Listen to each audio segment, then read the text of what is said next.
Friends नमस्कार आपण मानंगु मोर channel Indian flavour को बहुत बहुत स्वागत जनाउछि। आजिर रेसिपी हेउछि खास्ता निमिकी। अति सहजरे खूब कम समय और घरे थिबा सामान रे बनांतु मासे जाए स्टोर करी एहार मजा नहीं परिबे। फ्रेंड्स देखंतु एही निमिकी को देखिबा को जेमिति खाइबा पई मध्य बहुत टेस्टी होइछि। जदि भल लगे गोटे लाइक करदेवे, नुआ थिले चैनल टी को सब्सक्राइब करदेवे। तो चलंतु रेसिपी टी को स्टार्ट करिबा।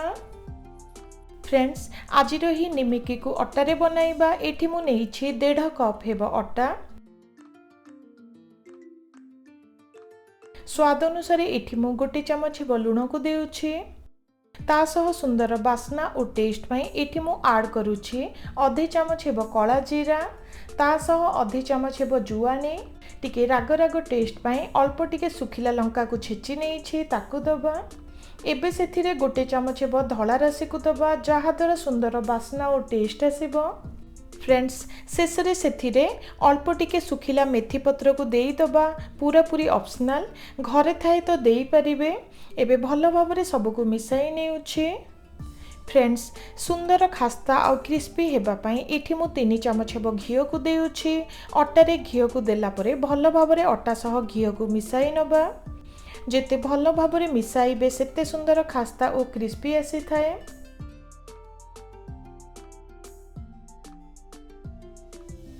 किछि समय परे देखिबा धरिबा द्वारा एही परी गोलिया शेप रे होई जाउछि। घी अट्टा सह भल भाबरे मिसी गलानी।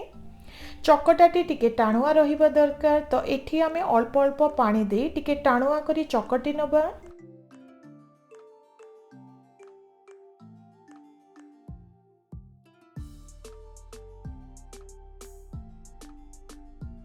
देखंतु निमिकी पाई डोटी आमर रेडी हे गला। डो को साइड रे रखी नेक्स्ट प्रोसेस स्टार्ट करिबा। एठी मु गोटे लेप तयारी करिबी जहा द्वारा निमिकी रे सुंदर लेयर्स आसीबो। गोटे चमच घी सह 2 चमच हेबो अट्टा को देई भल भाबरे मिसाई नेउछि।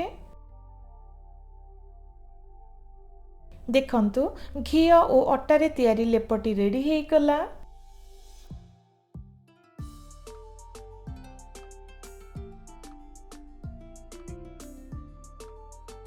डो को हल्का टिके चकटी नेला परे देखंतु एही पुरी 3 भाग रे काटी नेउछि। प्रथमे गोटे भाग चकटा को नहीं रुटी जेमिति बेलुछंती सेही परी टिके पतला करी बेली नेउछि।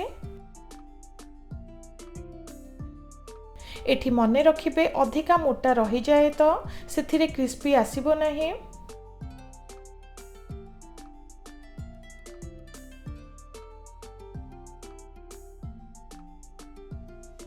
देखंतु बड़ गोटे रुटी परी बेली नेली। अधिका मोटा नुहे कि अधिका पतला नुहे एही परी ही रहिबा दरकार। एबे सेथिरे आगरु जेउ लेपटिए तयारी करिथिले अल्प टिके लेप को देई हाथ किंबा चामच सहाय्य रे चारिआडे भल भाबरे लगाई नेउछि। एबे गोटे एंड रु 2 हाथ रे धीरे धीरे प्रेस करी एही परी रोल करि नबा। एठी मने रखिबे रोल करिबा टाइम रे सेथिरे जेमिति फांक न रहे टिके टाइट रोल करि नेबे। देखंतु रोल करि नेली। एबे भल भाबरे पुनी थरे टिके प्रेस करि दबा। रोल रो 2 साइड को मध्य टिके प्रेस करि नेउछि। एबे छुरी सहाय्य रे 1 इंच किंबा हाफ इंच दूरता रे काटी नबा जहा द्वारा समान साइज रे निमिकी सबु तयारी हेबो। फ्रेंड्स देखंतु केते लेयर आसीछि। एबे निमिकी सबु को गढी नबा। बेलना सहाय्य रे एही परी हल्का रोल करि दबा।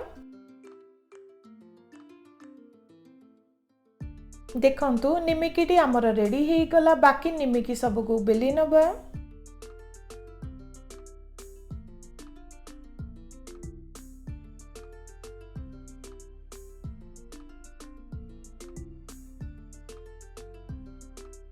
निमिकी सब छाणीबा पई रेडी हे गला। तेल को मीडियम हीट रे गरम करी नेछि। गोटे गोटे करी तेल रे दे दबा। बादामी रंग और क्रिस्पी हेला जाए छाणी नेउछि।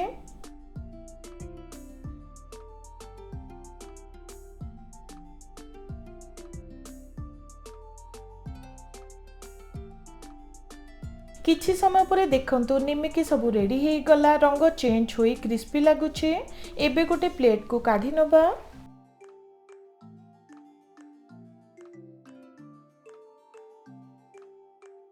तो फ्रेंड्स देखंतु आज ही निमकीटी रेडी हे गला। मासे जाए स्टोर करी रखी परिबे।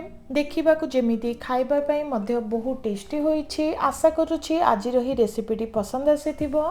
निश्चित ट्राए करिवे, केमिति लागिला निश्चित शेयर करिवे। रहुछि, नमस्कार।